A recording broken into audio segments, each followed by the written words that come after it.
സർവത്ര ദേവീ നാമസങ്കീർത്തനം മഹാദേവ്യൈ നമഃ.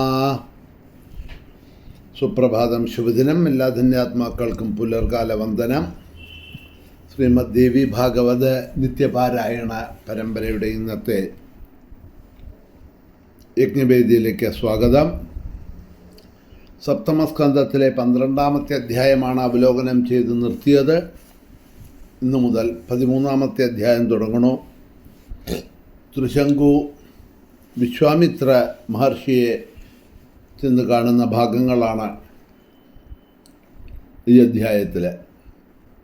കഴിഞ്ഞ അധ്യായത്തിൽ നമ്മൾ കണ്ടു, കുലഗുരുവായിട്ട് വസിഷ്ഠനെ ത്രിശങ്കു കണ്ട് ഉടലോടെ സ്വർഗത്തിലേക്ക് അയക്കണമെന്ന് പറഞ്ഞു. അത് സാധ്യമല്ല എന്ന് പറഞ്ഞപ്പോൾ ദേഷ്യം വന്നു. അങ്ങനെയാണെങ്കിൽ ഞാൻ വേറെ ആരെങ്കിലും സമീപിച്ച് എൻ്റെ കാര്യസാധ്യം നടത്തും എന്ന് ധിക്കാരത്തിൽ വസിഷ്ഠനോട് പറഞ്ഞപ്പോൾ പിശാചായി പോവാനായിട്ട് ശപിച്ചു. ശാപം കിട്ടിയ സത്യവ്രതൻ അഥവാ ത്രിശങ്കു കൊട്ടാരത്തിലേക്ക് പോകാൻ കഴിയാതെ പൈശാചിക രൂപം സ്വീകരിച്ച് വനത്തിലേക്ക് പോയി. പുത്രനായ ഹരിശ്ചന്ദ്രൻ വിവരമറിഞ്ഞ് മന്ത്രിമാരെയെല്ലാം അയച്ചു. അവർ ചെന്ന് സത്യവ്രതനെ കൂട്ടിക്കൊണ്ടുവരാനായിട്ട് ശ്രമിച്ചു. കൊട്ടാരത്തിലേക്ക് തിരിച്ചു വരാനോ രാജ്യഭരണം ചെയ്യാനോ ആഗ്രഹമില്ല. പുത്രനായ ഹരിശ്ചന്ദ്രനെ രാജാവാക്കി വാഴിക്കൂ എന്ന് അദ്ദേഹം പറഞ്ഞു. അതനുസരിച്ച് മന്ത്രിമാരെ തിരിച്ചു വന്ന അയോധ്യയിൽ വന്ന ഒരു ശുഭദിനത്തിൽ സത്യവ്രതന അഥവാ ത്രിശങ്കുവിൻ്റെ പുത്രനായിട്ടുള്ള ഹരിശ്ചന്ദ്രനെ വിധിപ്രകാരം രാജാവാക്കി വാഴിച്ചു എന്ന് പറഞ്ഞാണ് കഴിഞ്ഞ അധ്യായം സമാപിച്ചത്. തുടർന്നുകൊണ്ട് ജനമേജയൻ ചോദിക്കുകയാണ്, ഹരിശ്ചന്ദ്രകൃതോ രാജാ സജീവൈർ നൃപശാസനാൽ ത്രിശങ്കുസ്തു കഥം മുക്തഃ തമസ്മാൽ ചാണ്ഡാലദേഹത. രാജ കൽപ്പനയനുസരിച്ച്, സത്യവ്രതം പറഞ്ഞനുസരിച്ച് മന്ത്രിമാർ ഹരിശ്ചന്ദ്രനെ രാജാവാക്കി വാഴിച്ചു എന്ന് പറഞ്ഞുവല്ലോ അങ്ങ്. എന്നാൽ ത്രിശങ്കു എങ്ങനെ പിന്നെ ആ ചണ്ഡാല ദോഷത്തിൽ നിന്നും മുക്തനായി, ശാപമുക്തനായി? അല്ല, ആ ഗംഗാതീരത്തുള്ള വനങ്ങളിലൊക്കെ അലഞ്ഞു നടന്ന് അദ്ദേഹം മരിക്കുകയാണോ ഉണ്ടായത്? അല്ല, വസിഷ്ഠൻ്റെ അനുഗ്രഹത്താൽ ആ ശാപത്തിൽ നിന്നും മോചിക്കപ്പെട്ടോ? അതല്ല, എനിക്കൊന്ന് വിശദമായിട്ട് പറഞ്ഞു തരണം എന്ന് പറയുമ്പോൾ പറഞ്ഞു വ്യാസൻ, ഹരിശ്ചന്ദ്രനെ പുത്രനെ അഭിഷേകം ചെയ്ത് അറിഞ്ഞ രാജാവ് സന്തുഷ്ടനായി. പിന്നീട് അദ്ദേഹം ദേവീഭക്തനായിട്ട് വനത്തിൽ കാലം നയിച്ചു. അങ്ങനെ കുറേ കാലം കടന്നുപോയി. തപസ്സു ചെയ്ത് ഏകാഗ്രചിത്തനായിട്ട് ഇരിക്കുന്നതായിട്ടുള്ള വിശ്വാമിത്ര മഹർഷി ഭാര്യയെയും പുത്രന്മാരെയും മറ്റും കാണാനായിട്ട്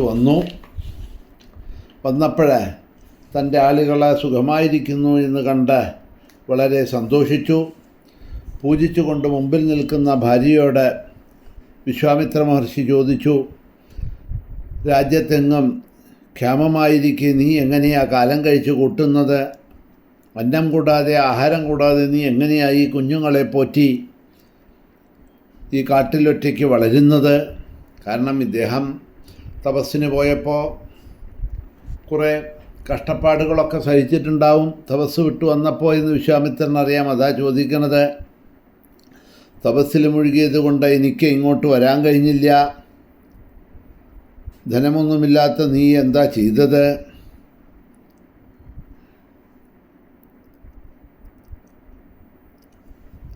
തപസ്സിൽ നിന്നും ഉണർന്ന ഞാൻ നാട്ടിലെ ദുരിതങ്ങളും ദാരിദ്ര്യങ്ങളെയും കുറിച്ച് അവിടെ കേട്ടറിഞ്ഞു. പെട്ടെന്ന് ഇങ്ങോട്ട് വരാൻ സാധിച്ചില്ല. കാരണം നിർധനനായിട്ട് ഞാൻ വന്നിട്ട് എന്തു ചെയ്യാനാണ്?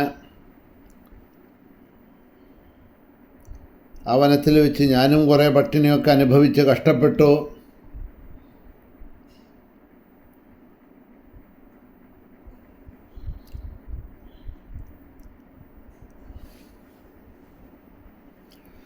ആ വനത്തിൽ ഞാനും പട്ടിണി കൊണ്ട് കഷ്ടപ്പെട്ടു പോയിട്ട് ഏതോ ഒരു ചാണ്ടാലക്കുടിലിൽ കള്ളനെ പോലെ കടന്നു. ആ ചാണ്ടാളൻ ഉറക്കമാണെന്ന് കണ്ട ഞാൻ വിശപ്പ് സഹിക്ക് വയ്യാതെ എന്തെങ്കിലും എടുത്ത് തിന്നാൻ വേണ്ടി അടുക്കള കണ്ടുപിടിച്ച് അടുക്കളയിലേക്ക് പോയി. ആ പാത്രത്തിലൊക്കെ അവൻ പാകപ്പെടുത്തി വെച്ചിരിക്കുന്ന നായൻ്റെ ഇറച്ചി, ശ്വാവിൻ്റെ ഇറച്ചി തിന്നാൻ തുടങ്ങിയപ്പോൾ ചാണ്ടാലൻ അത് കണ്ടു. അവൻ ചോദിച്ചു, നീ ആരാ? എന്തിനാ ഈ രാത്രിയിൽ നീ എൻ്റെ വീട്ടിൽ കടന്നത്? എന്തിനാണ് ഈ ഇറച്ചിയുടെ പാത്രം തുറന്നത് എന്നൊക്കെ ചോദിച്ചു. വിശപ്പ് സഹിക്കാനാവാതെ ഞാൻ അവനോട് പറഞ്ഞു, ഞാനൊരു ബ്രാഹ്മണനാണ്. വിശപ്പ് കൊണ്ട് വശം കെട്ട് ഒരു താപസൻ കള്ളനെ പോലെ ഇവിടെ കടന്നു വന്ന പാത്രത്തിൽ വല്ലതും തിന്നാൻ കിട്ടുമോ എന്ന് നോക്കുകയാണ്. കള്ളനെപ്പോലെ വന്നവനാണെങ്കിലും നിൻ്റെ അതിഥിയാണ് ഞാൻ. എനിക്ക് വിശപ്പ് സഹിക്കാൻ വയ്യ. നീ പാചകം ചെയ്ത ഈ ഇറച്ചി ഞാൻ തിന്നട്ടെ എന്ന് ഞാൻ ചോദിച്ചു. ഞാൻ പറഞ്ഞത് കേട്ട ചാണ്ടാളൻ എന്നോട് പറഞ്ഞു, അരുത്, തിന്നരുത്. നിങ്ങൾ ബ്രാഹ്മണനാണ്. ഇതൊരു ചാണ്ടാലൻ്റെ കുടിലാണ് എന്നോർക്കുക. നല്ലൊരു ദ്വിജൻ്റെ ജന്മമാണ് അങ്ങേക്ക് കിട്ടിയിരിക്കുന്നത്. ബ്രാഹ്മണ്യം ലഭിച്ചു.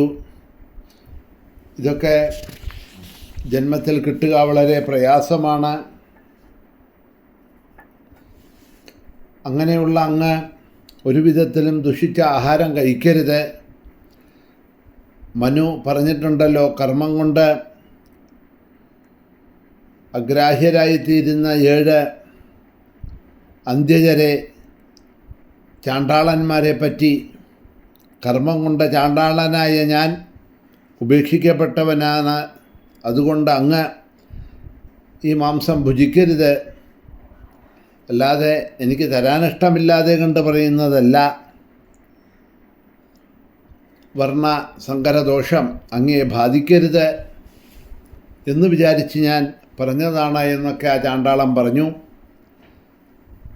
അപ്പോൾ ഞാൻ പറഞ്ഞു, നീ പറയണതൊക്കെ സത്യമാണ്. നിൻ്റെ മനസ്സിൽ കളങ്കമില്ലാതെ നീ പറഞ്ഞു. പക്ഷേ ആപദ്ധർമ്മത്തിൻ്റെ സൂക്ഷ്മഗതി എന്താണ് എന്ന് ഞാൻ പറയാം. ഏതു തരത്തിലും ശരീരം സംരക്ഷിക്കണം എന്നാണ് ആപൽധർമ്മം പറഞ്ഞിട്ടുള്ളത്. അങ്ങനെ പാപകർമ്മം ചെയ്യേണ്ടി വന്നാൽ അത് കഴിയുമ്പോൾ വിശുദ്ധി കൊണ്ട് പ്രായശ്ചിത്തം ചെയ്യണം. ആപത്തില്ലാത്തപ്പോൾ ചെയ്യുന്ന പാപങ്ങൾക്ക് ദോഷമുണ്ട്.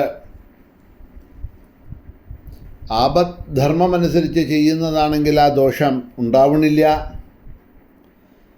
വിശപ്പ് കൊണ്ട് മരിക്കേണ്ടി വന്നാൽ നരകമാണ് ഫലം. ശുഭം ആഗ്രഹിക്കുന്നവൻ അതുകൊണ്ട് മോഷ്ടിച്ചായാലും വിശപ്പടക്കുക തന്നെ വേണം. അതുകൊണ്ട് മോഷ്ടിച്ചിട്ടും ഞാൻ വിശപ്പടക്കാൻ അതുകൊണ്ടാണ് മോഷണം നടത്തി ഞാൻ എൻ്റെ വയറ് നിറയ്ക്കാൻ വിശപ്പടക്കാൻ ശ്രമിച്ചത്. മേഘത്തെ കൊണ്ട് പെയ്യിക്കാതിരിക്കുന്നവന് തന്നെ അത് ഫലിക്കുമെന്നൊക്കെ, മോഷ്ടിക്കുന്നത് കൊണ്ടുള്ള പാപം അതിനെപ്പറ്റി വിദ്വാൻമാർ പറഞ്ഞ് ഞാൻ കേട്ടിട്ടുണ്ട്. വിശ്വാമിത്രൻ ഭാര്യയോടാണ് അതൊക്കെ പറഞ്ഞുകൊണ്ടിരിക്കുന്നത്. പറഞ്ഞു, ഞാനിങ്ങനെ പറഞ്ഞ ഉടനെ മേഘം വർഷിക്കാൻ തുടങ്ങി. ആകാശത്ത് നിന്ന് തുമ്പിക്കൈ കണക്കിന് ധാരധാരിയായിട്ട് വർഷിച്ചു. മിന്നലോടൊപ്പം വർഷിക്കുന്നതായിട്ടുള്ള മേഘത്തെ കണ്ട് എനിക്ക് സന്തോഷമായി. ഞാനപ്പോൾ അവൻ്റെ കുടിൽ വിട്ട സന്തോഷത്തോടെ ഇറങ്ങിത്തിരിച്ചു. ഇതൊക്കെയാണ് എൻ്റെ കാര്യങ്ങൾ. പക്ഷെ നീ എങ്ങനെയാ? ഞാൻ വനത്തിൽ പോയി തപസ് ചെയ്യാനിരുന്ന സമയത്ത് നിൻ്റെ കാലങ്ങളൊക്കെ നീ എങ്ങനെയാണ് കഴിച്ചത്? വളരെയധികം ദാരിദ്ര്യമുണ്ടായിട്ടുള്ള ഈ കാലഘട്ടത്തിൽ നീ സ്വയവും കുട്ടികളെയും ഒക്കെ എങ്ങനെയാണ് പോറ്റി വളർത്തിയത് എന്നുള്ളത് പറയൂ എന്ന് ചോദിക്കുകയാണ്. ബാക്കി ഭാഗങ്ങളെ നമുക്ക് നാളെ അവലോകനം ചെയ്തുകൊണ്ട് മുന്നോട്ട് പോകാം. സമയം കഴിഞ്ഞതുകൊണ്ട് ഇവിടെ തന്നെ നിർത്തുന്നു. ശ്രീ മഹാദേവ്യൈ നമഃ.